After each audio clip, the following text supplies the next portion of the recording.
Hi, I'm Wes Allen with DM Tales, and at my household, we're getting through several different plagues that have gone through. Happy holidays to everybody, and excuse me for sounding a little bit like a frog.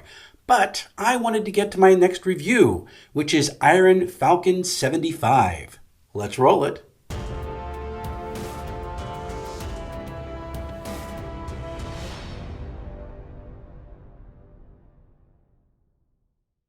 Before I get to the review, I do want to point out that I did get a free PDF copy from Gonnerman to do this review, but I also purchased the book from Amazon. So it's kind of I received something free and I also bought the product in order to do the review. It's a little bit mix and match, and at any rate, the PDF is going to be free on the Iron Falcon website sometime in the new year, so didn't really get all that much for it. Let's get to the review. Iron Falcon is 122 pages, is PDF and print book, and it follows Iron Falcon's design language perfectly. Very clean sans serif font for the body text and also for the heading font, and it reads very well. Just like with Iron Falcon itself, the body text might be a little bit light on the eyes for some older eyes in dimmer light, but it's very, very readable. The tables are pretty much Gonnerman's standard style. They are separated one row from another by very thin lines. It feels very old school. It looks very old school, but I've never seen an old school book that has tables that were this readable. So it's a neat way of updating design language in order to give it an old school feel while still being more modern readable. One of the other cool things about Iron Falcon 75 is that it has what I'm just going to call Gonnerman boxes from here on out, because it's one of Basic Fantasy and Iron Falcon's great innovations for TTRPG products. What Gonnerman has done is he's taken the check boxes that come from the old BattleTech sheets where you used to put them in grease paper envelopes and you could write a grease pen on it to mark off the damage on your mech. And what he's done is he's put that in his RPG books. So every creature who is listed in the adventure has their hit points as check boxes next to their name. And as the battle goes on, you just check off what the damage has been done. And because everything that Gonnerman does is usually available as a free PDF right away, you can just print out the PDF sheet for that encounter and reuse it as much as you want. No need to mess up your book.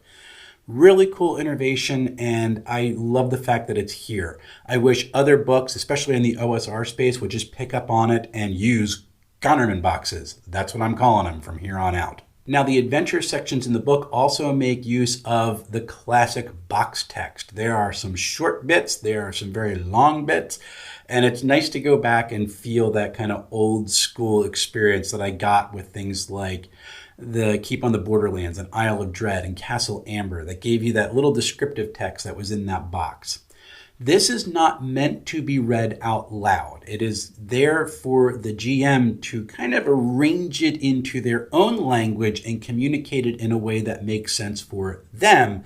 It just has the points there for them so they don't have to kind of build the description all on their own. Another interesting aspect of box text is that if you are wanting to create your own VTT tables in like Dungeon Draft or Dungeon Alchemist, you can use that description and do your room layout based on the box text.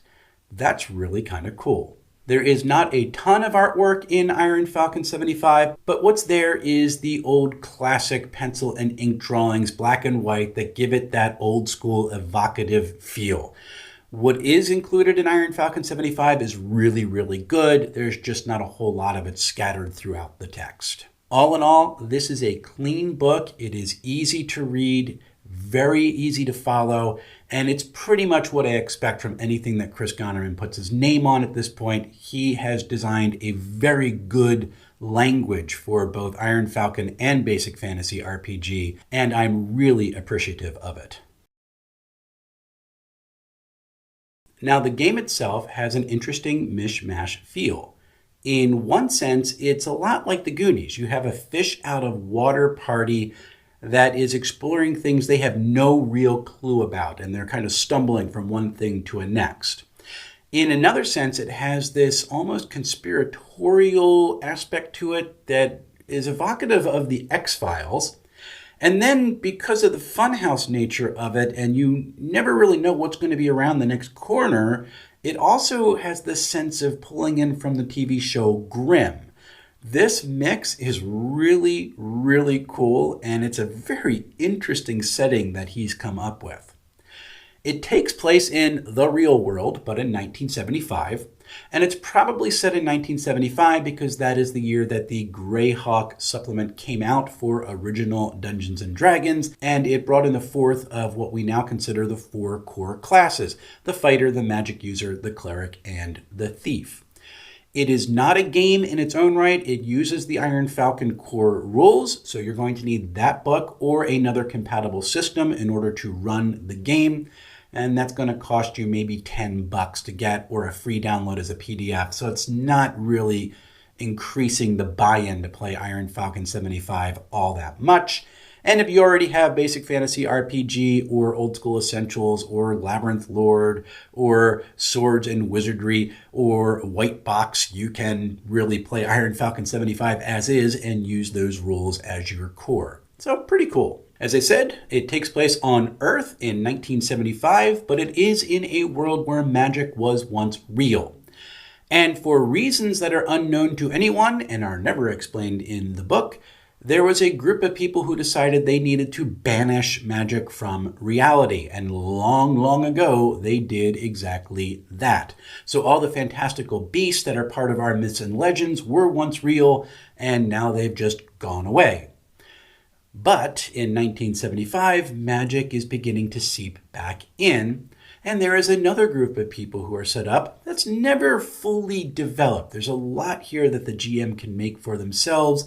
They're called the Seekers, and they view their task as finding the places where magic is seeping back in, finding magical artifacts, and learning as much about them as possible, which is kind of how the players get drawn into this world. The way magic works in Iron Falcon 75 is that there are 3 tiers of magical spaces. There is a Class A Class B, and a Class C, and magic has different strengths in different tiers. So if you're in a Class C zone, magic pretty much doesn't work at all. In a Class B zone, there are certain areas of magic that are definitely coming back. You're going to encounter much more magical creatures, spells are going to work a little bit better, and magic items are going to start functioning again. And then Class A is basically stepping into the world of Iron Falcon itself, and everything is exactly as you would expect from the core rulebook. It's a really fascinating way of setting up the world, and your players are going to have to go into all these different sections and interact with people differently depending on what's going on. That's a very nice setup for a cool little sandbox. Inside the world building section of the book, there are a number of common adventuring items that would be 1975 technology that are also listed in 1975 dollars. So it gives you a basis to start your research on how you're going to function the economy inside this game. It also talks a little bit about bringing treasure out from a dungeon and realizing the difficulties of handling things like gold in 1975 because you weren't allowed to have gold currency running around at that time in U.S. history. How are you going to get this out to get the money back from it?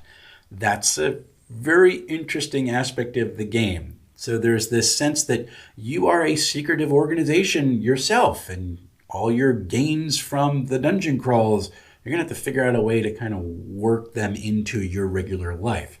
Really neat. The world building section for Iron Falcon 75 also includes a way to convert Iron Falcon to Ascending Armor class. I have to laugh at this because Chris Gonnerman has said how much more he appreciates Ascending Armor class for his games. Descending Armor class is part of Iron Falcon because of his, I made this out of spite to make a genuine retro clone. And so that's why it's there. And now he's kind of correcting a little bit to where he likes to play the game. And it's in there as part of the world building. I love that it's here. And it's a nice introduction and explanation for the ways that people can do this for their own games if they want. It's not that hard, but it's nice to have it spelled out. The interesting thing about the book, however, is that the world building takes place in all of 9 pages at the beginning of the text. The bulk of the book is several adventures, including 2 3-level dungeon crawls and a sandbox area that makes up the town in which this game takes place. This is the majority of what people are going to be dealing with as they go through the game. I don't want to give too much away for players who are going to potentially play this game, but the first dungeon crawl explains how magic comes back in the area around your town, and you have to go in and do some things in the dungeon that gets uncovered. This in turn unlocks magic inside the wider town and makes you aware of yet another area that's not too far away that your players might want to explore. That's based on a local legend. So you got a whole bunch of cool elements that are running around in here. Once magic gets unlocked, the town itself becomes its own little sandbox, and I describe it as a funhouse town. Because you have folks who are just ordinary, everyday individuals who are going about their daily lives, and maybe they don't know that far back in the history of their people, they were cursed and became Medusas or Minotaurs and orcs, and suddenly they encounter this magic zone, and maybe they hit an emotional trigger that reactivates this curse inside the magical zone, and suddenly your friend that you dated in high school is now a Medusa who is petrifying the people sitting in the restaurant. What do you do? And this is an interesting dilemma because these are your friends and your neighbors. You know who they are in real life.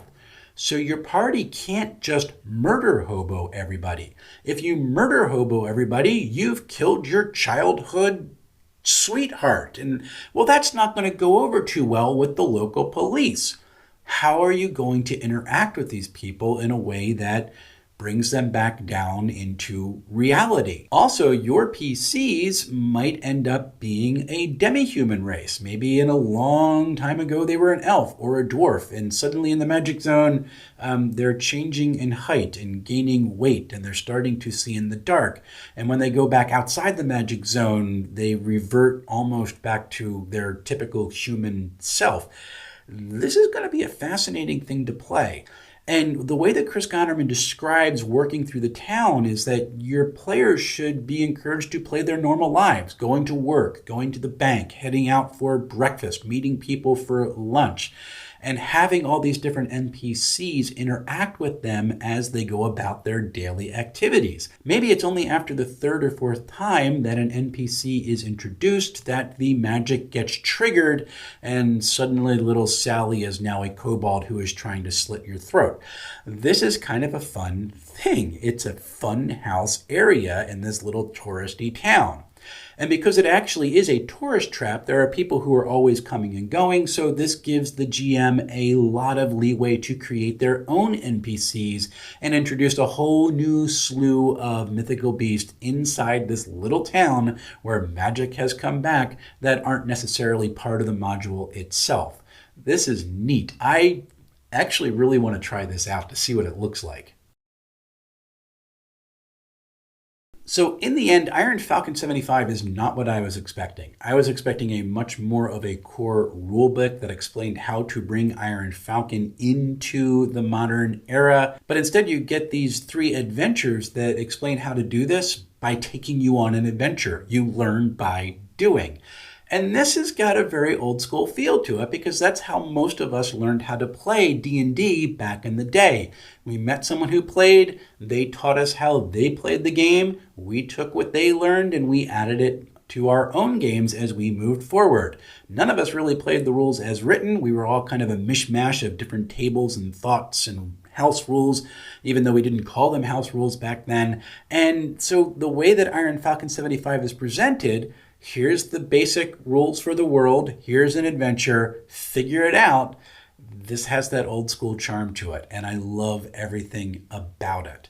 I hope that Chris Gonnerman continues to expand on the Iron Falcon 75 line and explains a little bit more about the people who banished magic and the people who are trying to bring it back and how they're going to interact with people. This book is currently for sale. You can buy the paperback on Amazon for a whopping $9.25.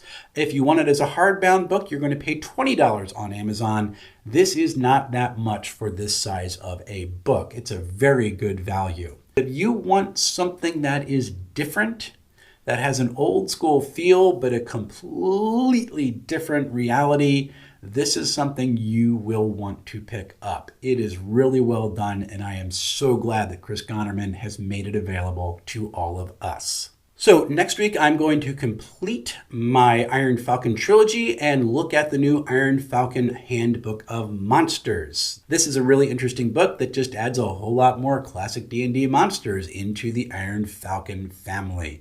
Really neat. I'm looking forward to getting to it. And if you like what I do, please consider liking, subscribing, sharing, and commenting, all the cool YouTube things. If you would like more written reviews, you can check out my website over at dmtales.com, where I do have a written review of Open Legend currently up that is there for your reading. So thank you very much for all of you who are part of this community, and until we see each other again, happy playing, everyone.